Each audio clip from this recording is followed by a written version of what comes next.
Now, here's the thing that I wanted to share with you, chums, and it's one of those things that kind of annoys me, and I know it annoys many of you for the simple fact that wherever you turn, wherever you go now, you're being asked, aren't you? Oh, can you donate to this? Can you donate to that? And the latest wheeze and scandal, as many of you know, is the fact that now, whenever you go shopping, and particularly if you use a self-service till, or no, even if you don't, you're hounded at the till, aren't you? Would you like to donate to this? Would you like to? And you think, no. The reason why I've come in Poundland is because I'm on a budget and I'm saving money. You know what I mean? It just makes common sense, doesn't it?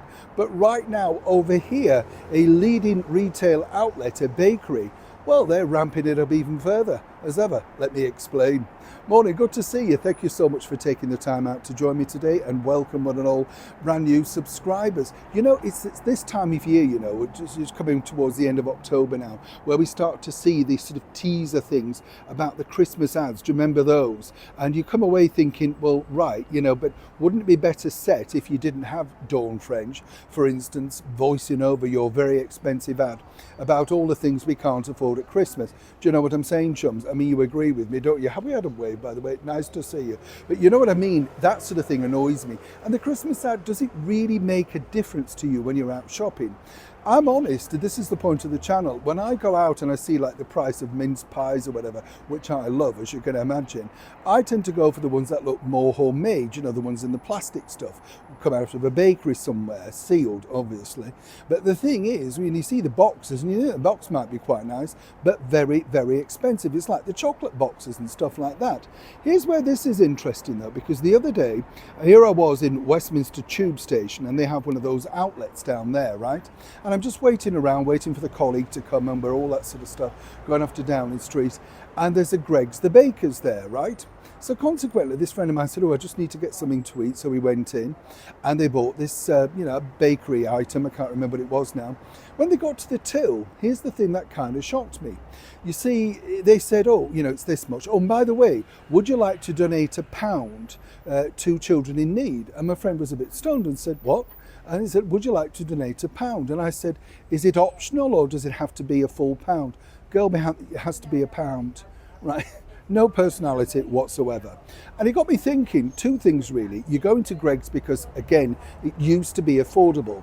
Remember, this time last year, they were gearing up to launch with none other than the celebrity cook, Nigella Lawson. As I said at the time, the thing that I found strange was that it didn't really catch me that Nigella Lawson would in fact be bagging a bargain in Greggs the Baker's. I mean, she makes some wonderful food herself, and as I pointed out on the ad, she didn't exactly see herself delving into the vegan or indeed full fat version of the sausage roll. You get the picture.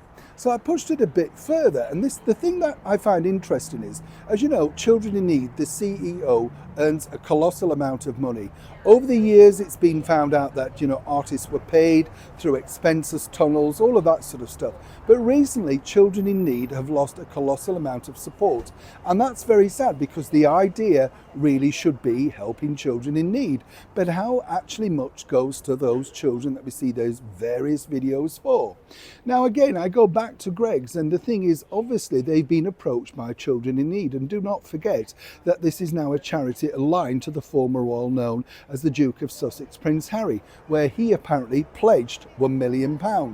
Now, if you tot up exactly all the customers that go in and suddenly pay the £1 while they're getting a sweet snack or a treat or a savoury or whatever, and you realise, okay, right, they're giving that. And the girl next to us was a bit stunned and sort of said, oh, okay, so suddenly she gave £1. My question would be, is this the right or ethical way to sort of procure funds for a charity, a big registered charity with a big long list of people who are on very expensive salaries going through a company, say, that you would have expected to, well, maybe not be so forceful?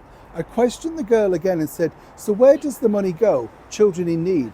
Specifically, where does it go? Oh, I've got no idea. Do you want to donate or not? That was the level of interest that the staff had. And as I said at the time, I just found it very perplexing. But over to you. Would you donate to a charity this way? And are you sick to the back teeth of them forcing you when you go out shopping, particularly in an area where you're trying to save a buck, and they suddenly say, do you want to donate? All you really want is the pasty or the donut. You certainly don't want to donate. Or am I alone in this? New Sean in the very heart of London.